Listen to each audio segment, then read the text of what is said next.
Assalamualaikum warahmatullahi wabarakatuh. Salam sejahtera untuk teman-temanku semua. Perkenalkan, nama saya Unzir Ziur Rahman. Saya mahasiswa Teknik Pertanian Universitas Syah Kuala Banda Aceh. Baik, di sini saya akan menjelaskan tentang hukum termodinamika.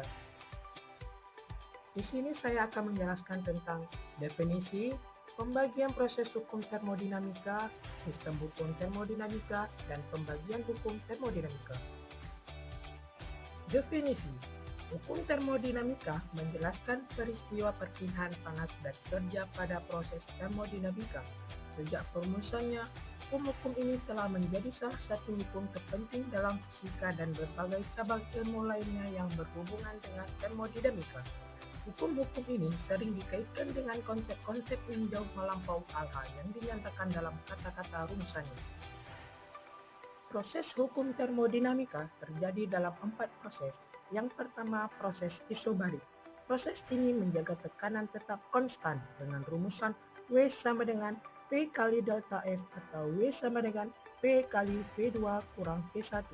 Yang kedua, proses isotermis. Proses ini berlangsung pada suhu konstan dengan rumusan W sama dengan N kali R kali T kali ln VI per Vf. Yang ketiga, proses isohoris. Proses ini berlangsung dalam volume konstan dengan rumusan W sama dengan minus P kali delta V sama dengan 0. Yang keempat, proses adiabatik. Proses ini menjaga kalor atau panas tetap konstan dengan rumusan W sama dengan 1 per Y kurang 1 kali P1 V1 kurang P2 V2. Sistem hukum termodinamika terbagi dalam 3 sistem. Yang pertama, sistem tertutup. Di sini terjadi pertukaran energi panas dan kerja, tetapi tidak terjadi pertukaran benda dengan lingkungan. Rumah hijau adalah contoh dari sistem tertutup di mana terjadi pertukaran panas tetapi tidak terjadi pertukaran kerja dengan lingkungan.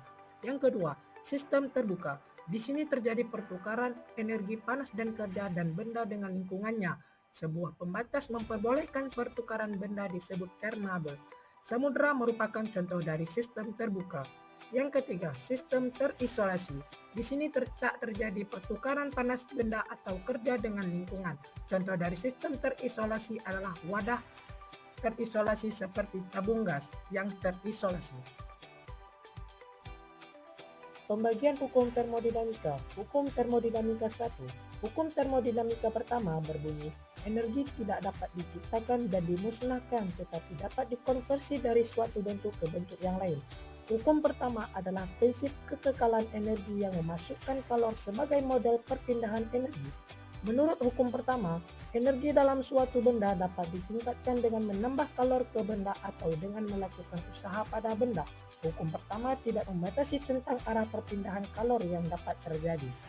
Panas atau kalor didefinisikan sebagai perpindahan energi melalui batas sistem karena perbedaan suhu antara sistem dan lingkungan. Panas mempresentasikan jumlah energi yang dipindahkan secara kontak termal. Rumusan hukum termodinamika 1 adalah Q sama dengan W tambah delta U atau delta U sama dengan Q kurang W.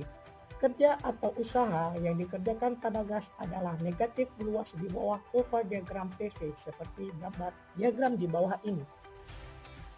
Hukum termodinamika kedua. Hukum termodinamika kedua menyebutkan bahwa tidak mungkin untuk membuat sebuah mesin kalor yang bekerja dalam suatu siklus yang semata-mata mengubah energi panas yang diperoleh dari suatu reservoir pada suhu tertentu seluruhnya menjadi usaha mekanik. Hukum kedua termodinamika mengatakan bahwa aliran kalor memiliki arah. Dengan kata lain, tidak semua proses di alam semesta adalah reversible atau dibalikkan arahnya. Dalam hukum termodinamika terjadi dua proses. Yang pertama, proses irreversible atau proses tak terbalikkan. Contohnya, apabila kita menekan pengisap tersebut dengan sangat cepat sampai kembali lagi ke kesetimbangan dengan reservoir. Selama proses ini, gas bergolak dan tekanan serta temperaturnya tidak dapat didefinisikan secara tepat, sehingga grafik proses ini tidak dapat digambarkan sebagai sebuah garis kontinu dalam diagram PV karena tidak diketahui berapa nilai tekanan atau temperatur yang diasosiasikan dengan volume yang diberikan. Proses inilah yang dinamakan proses irreversible. Yang kedua, proses reversible atau proses terbalikkan. Contohnya, apabila kita menekan pengisap dengan lambat sehingga tekanan volume, dan temperatur gas tersebut pada setiap waktu adalah kuantitas-kuantitas yang dapat didefinisikan secara tepat. Mula-mula sedikit butiran pasir dijatuhkan pada pengisap di mana kemudian volume sistem akan direduksi sedikit dan T akan naik serta terjadi penyimpangan terhadap kesetimbangan yang sangat kecil. Sejumlah kecil kalor akan dipindahkan ke reservoir dan dalam waktu singkat sistem akan mencapai kesetimbangan baru dengan T adalah sama dengan T reservoir. Aplikasi dari hukum termodinamika 2 ialah mesin Carnot. Hukum termodinamika 2 pada mesin Carnot berbunyi tidak mungkin untuk membuat sebuah mesin kalor yang cara kerjanya menyerap kalor dari reservoir bersuhu tinggi kemudian mengubah semua kalor tersebut menjadi usaha.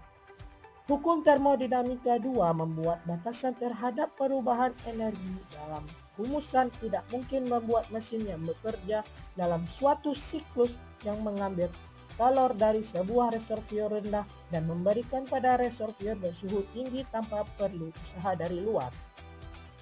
Hukum termodinamika 2 juga menyatakan bahwa total entropi semesta adalah konstan atau tetap jika berlangsung proses reversibel dan total entropi suatu semesta akan bertambah. Jika berlangsung proses irreversibel, entropi sendiri diartikan sebagai ukuran ketidakteraturan. Semakin tinggi entropi, semakin tinggi ketidakteraturannya.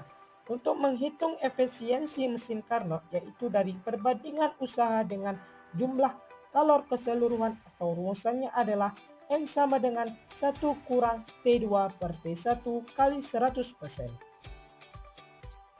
Entropi juga terbagi dua proses, yaitu entropi pada proses temperatur konstan, di mana suatu sistem pada suhu mutlak T mengalami proses reversibel dengan menyerap sejumlah kalor atau Q. Dan yang kedua, entropi pada proses temperatur berubah. Terima kasih atas segala perhatiannya. Saya mengucapkan terima kasih dan sampai berjumpa lagi. Saya akhiri. Wassalamualaikum warahmatullahi wabarakatuh.